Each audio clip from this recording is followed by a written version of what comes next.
Alright, welcome back. So this one right here, we are going to look at calculating enthalpy changes, and we are going to go into how to communicate it once we actually calculate it. So what we have right here, remember, enthalpy change is what we have is delta H. So in order to calculate or to do one of these here, we need a few things. One of them is going to be molar enthalpy, so we need to figure out what substance and, of course, how much energy it's going to release per mole. Now, because we also need to figure out how much substance we have, we will need to know N. Now, we can get N from our balanced chemical equation, which we're going to look at later, or from the mass using our molar mass equation. So this one is going to be different right here, this balanced chemical equation, but that's going to be our first example on the next page, and I'll show you how to do it. The reason why we can use a balanced chemical equation is because the coefficients used for balance are molar coefficients, and they represent the ratio of moles required for the reaction to take place. So our formula for calculating, we got the change in enthalpy is equal to the number of moles times the molar enthalpy. So once again, this is an equation that you need to have memorized because equations are not given in Chem 30. So just remember, when we are communicating delta H and H, so change in enthalpy and enthalpy, if we have a positive value, this is for endothermic reactions. And if we have a negative, it is for exothermic. And same thing is that positive value means energy is entering something, negative means it is leaving. So you do need to be careful as well if we're referring to the system or the surroundings, but either way. Let's look at example 1. As I said, this is why we can this is what we can do to use the, in this case here, the coefficients. So it says calculate the molar enthalpy of combustion for oxygen given the following information, and we have our balanced chemical equation. Now, we see delta CH is equal to negative 2,856.8 kilojoules. So we know this is a change in enthalpy.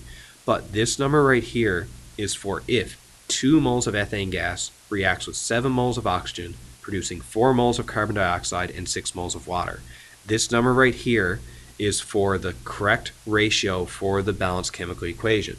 So we know our equation, delta H is equal to NH. Rearranging, we got H is equal to delta H over N. So we can take our delta H and divide by, when we look at oxygen, for this specific reaction, for releasing this amount of energy, we have 7 moles of oxygen present. So our answer turns into negative 408.1 kilojoules per mole. And how do we know it's exothermic?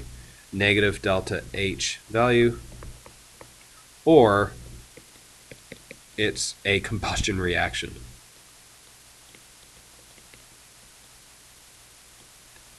Because we know combustion reactions always release energy. So that's how we know, right? We're calculating the molar enthalpy of combustion. If it's a combustion reaction, it should be negative.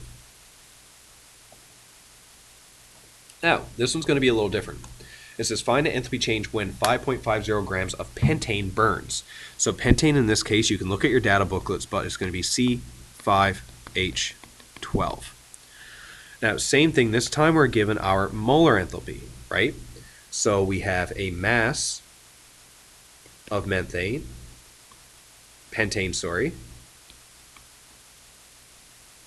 we have molar enthalpy,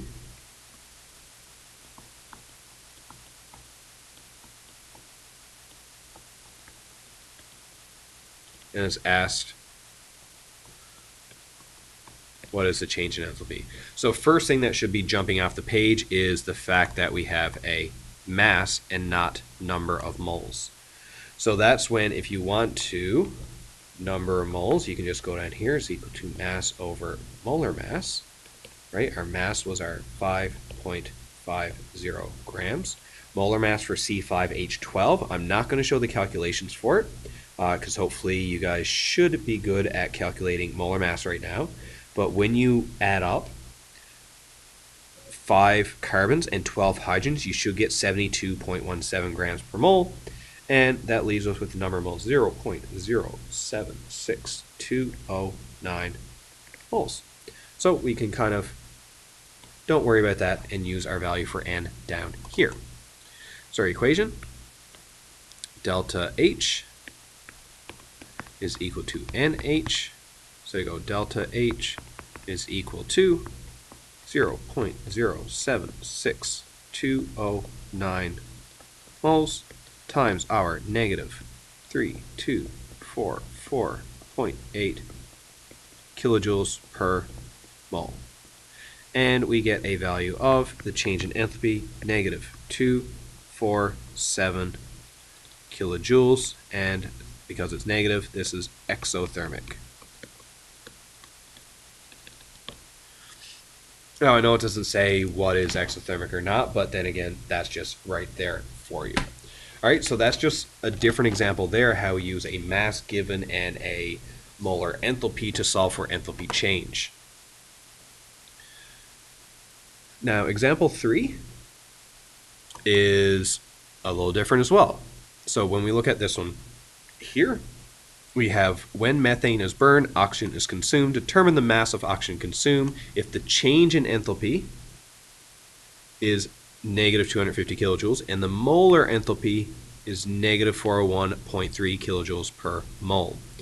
So in this right here, of course, we need to get the mass. So our first step, need to get number of moles, and the second one, the mass. So I'm going to hold off. I'm going to let you guys pause this video and try the answer yourself, and just I'll give you a warning. So in 3 seconds, the answer's coming up. And the answer looks like this. So if you got half of this answer, you might have forgot that oxygen is a diatomic known as O2. So you need to multiply the molar mass of 16.00 by 2 to get 32.00. All right, so this is number one. This is one as well. So like just knowing the units, knowing our equation, how to rearrange is going to be huge. Now down below, we have 2 old diploma examples. All right. So we have if 58.9 kilojoules of energy is transferred when 1.65 grams of ethanol, that's with an Al, CH3CHO, is burned in a calorimeter. Now I know we haven't came across this term yet, but it shouldn't matter what it's burned in, right? We know 1.65 grams of ethanol is being burned. So in this right here, the molar enthalpy of combustion for ethanol in the form of A decimal BC times 10 to the power D kilojoules per mole is going to be what? So we know we're given change in enthalpy. We can find number of moles. So you should be able to get this one. All right, same thing. I'm going to put the answer up in 3 seconds. So pause the video, give this one a try on your own. All right, so hopefully our answer should look something like this. Now, obviously I have delta H here, 58.9 kilojoules, number of moles, mass divided by molar mass, and I get that. And of course, molar enthalpy, delta H divided by N. Now, you will notice that I get an answer of 1,572.8 kilojoules per mole. And you will notice that I can't put this inside my numerical response section. So I need to convert this into this form, A decimal BC times 10 to the power of D. So we take this, right? We know we have to move our decimal back 1, 2, 3 places. So we're left with 1.57281 times 10 to the power of 3. Now, you be careful for rounding as well, because it just so happens we don't really need to round here. So this is A decimal BC times 10 to the power of D, where my answer is 1573. And I don't need to round my 7 because there is a 2 right here. So just be very careful with your answers. So we go 1573. And if that was a numerical response bubble sheet, that's exactly how I would record it. And last but not least, numerical response 4. This is just old diploma question as well. All right, so with this one right here, same thing, pause the video because the answer is going up in 3 seconds. Like, give this one a try, all right? And here's the answer. So you notice I made a few adjustments here. So first of all, it says equation 1. So notice how I just completely scratched out equation 2 and 3 because I don't need it. It's only asking for equation 1. It's asking for the molar enthalpy of hydrogen. So I know this is a change in enthalpy. I know the number of moles of hydrogen was 3. So I take that enthalpy, divide by 3, and I get my answer right here. All right. So that is calculating enthalpy change. Now, same thing, you should be able to go to your workbooks and work on that section, because I think the last video was supposed to end with this, and I just forgot that it kind of went through, so whoops, sorry. So we're just going to jump right ahead to communicating enthalpy change as well, because we just spent all that time just calculating it. Now, how do we communicate it? That's our next section. All right, so with these right here, there's three main methods to indicate enthalpy change, or molar enthalpy. All right, so we're going to look at the three main ways to do it. And the first one we've already seen and we've already talked about. So this is the heat of a reaction is recorded outside the equation in our delta H notation. All right, so that's where we know if delta H is a negative, the system is exothermic. If it is positive, it is endothermic. So our examples, for example, if we want an exothermic reaction, we can look at the formation of ammonia. Now, I'm going to use these examples for all three here as well, so we get to see all of them and get comfortable with the numbers, so I'm not changing the reaction. Now, how we communicate that is exothermic, go delta FH is equal to negative 91.8 kilojoules. Now, for an endothermic reaction, right, now we need to make sure it is positive. So I'm going to take the formation of ethine,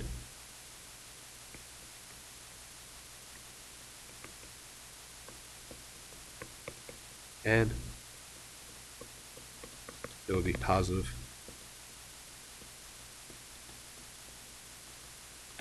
So we've seen these examples like this before. So nothing new here is that we take the delta H value outside the equation, and our positive and our negative will indicate if it is exothermic or endothermic.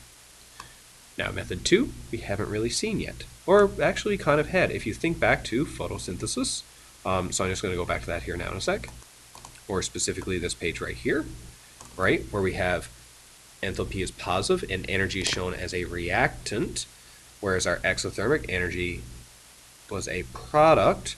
We're going to use the exact same idea for this. So here we have, if a reaction is exothermic, energy is released, so it is written as a product. Where if it is endothermic, energy is absorbed, so it's going to be written as a reactant. Now, one little thing as well, because here we are using the sides, we never, ever, ever write a negative sign or even a positive sign. We just write them on the side of the equation that they occur in. All right, so for example, using our exact same two as well that we've done before, if we want to write, so our formation of ammonia, if you remember, that was exothermic, so we need to write the energy value as a product. So we would go N2 gas plus 3H2 gas produces ammonia, 2NH3 gas plus, in this case right here, 91.8 kilojoules. So the fact that we have it written on the the right-hand side as a product, now I know it is exothermic. Whereas my endothermic reaction, my carbon plus hydrogen, now I would write the energy unit on my reactant side, which is 227.4 kilojoules, produces my C2H2 gas. All right, so just the fact that we have it written on the reactant side, and here, product. So we've seen these before, now it's, right there in front of you. Now the last one is our potential energy diagram. So these are new, and you will see lots of potential energy diagrams, so please pay attention to what, how they look and how I show or represent them. So looking at our potential energy diagrams, now this shows potential energy for both reactants and products. So we get to see both things on our, basically it's a graph. So one thing that we need to remember is that if the reactants have higher potential energy than the products, it is an exothermic reaction, and we're going to use a downward arrow, because the potential energy of the system is decreasing. All right, so if the potential energy is decreasing, that energy needs to go somewhere. In this case, it is going into the surroundings. So I'm just going to draw the example down here before I talk about the endothermic. So we know graphs will look like this. So we have our reaction kind of on the x-axis. We got potential energy normally in kilojoules on this side. Now, as we said, for an exothermic reaction, the reactants have a higher potential energy. So the exothermic reaction that we had on our previous slides was, of course, the formation of ammonia. So how this will look is that we're going to have a potential energy somewhere up here, and it's normally represented by a flat line. And for our formation reaction, we had N2 gas plus H2 gas. Now it says that we're dropping potential energy, so we're going to see a downward arrow like this and go somewhere the potential energy of our products.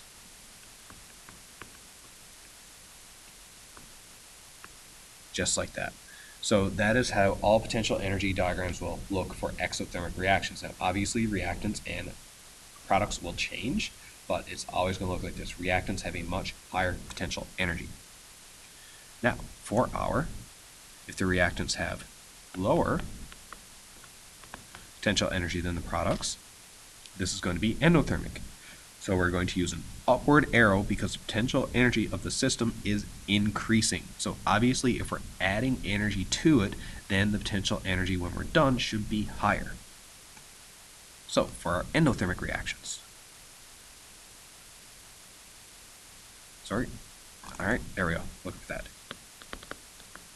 So for our endothermic reactions, we're still going to have a graph.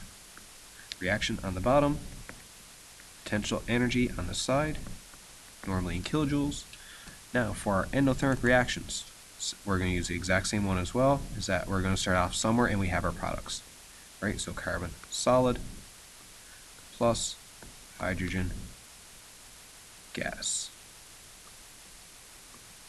Now we're going to show an upward arrow this time because we're increasing, right? We're adding energy. That's the whole idea of being endothermic. We're adding energy. Whoops, sorry, that should be all straight lines.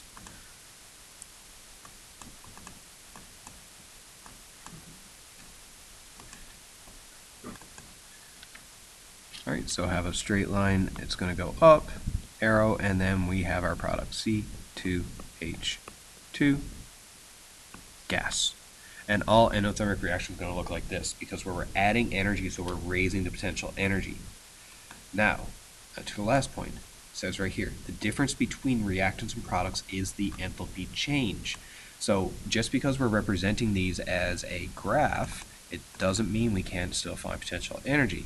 So if you were to take the difference between reactants and products, so example, I'm just going to draw a straight line or a dotted line across here. So if you took the difference between the energy of the reactants and the energy of the products, we would get the change in enthalpy for this one, which is our negative 91.8 kilojoules. And same thing, if you got the potential energy difference between reactants and products here, right, so just draw a straight line across, we would get a change in enthalpy of the exact same number we had so far. It would be a positive 227.4 kilojoules. And that is how we can communicate the enthalpy change. Alright, so really the only one we haven't seen so far is these potential energy diagrams. So the quicker that you can become familiar with them, the better. Now, of course, we do have some questions on the next page and our old diploma problems as well, right? Some old diploma ones. So on the next, technically 4 pages, there's questions, all right? So what we have right here, this example, you're using express the enthalpy changes for cellular respiration for photosynthesis using the 3 different methods of communication that we just went over. So for A, we're doing it for cellular respiration, and B is photosynthesis, right? So remember, A is writing in our delta H notation, where we take the delta H and write it outside the equation. Our second way is writing it inside the equation, and our third way is, of course, our potential energy diagrams. And the next few pages as well, you will notice that there are a bunch of questions like another example here, another example here, and of course diploma question, an old diploma question here, and another diploma question here, where we talk about, you know, actually seeing the diagrams, and boom, even another one here, right? Where we have 200 kilojoules energy observed in a reaction represented by equation 2. What is the mass of CO2 produced? So we're still using this one right here, specifically equation 2, so you cannot even worry about equation 1 whatsoever. Now, I can't remember if the notes, if this is equation 1 or 2, but just make sure it does say equation 2. All right, that's the only way to solve this one. And same thing in the notes. Ooh, right, here's where the mix-up is. So this should be equation 2. So make sure to make that adjustment in your notes as you're going through, and then try to solve, okay? Now with these here, once again, it's just good for you to kind of dive right in and try them out. But if you want to check your answers for all these here, you can check on the notes on Google Classroom. The answer keys for all these will be up, so please check them, but make sure to try them first. Try them, then check your answers. If you get them wrong, figure out why they're wrong. And if you can't figure out why, send me an email, and we can set up a Google Meet or something and talk it over. But anyway, that's it for this lesson. And the next one, it should be on something called calorimetry. So, see you guys later.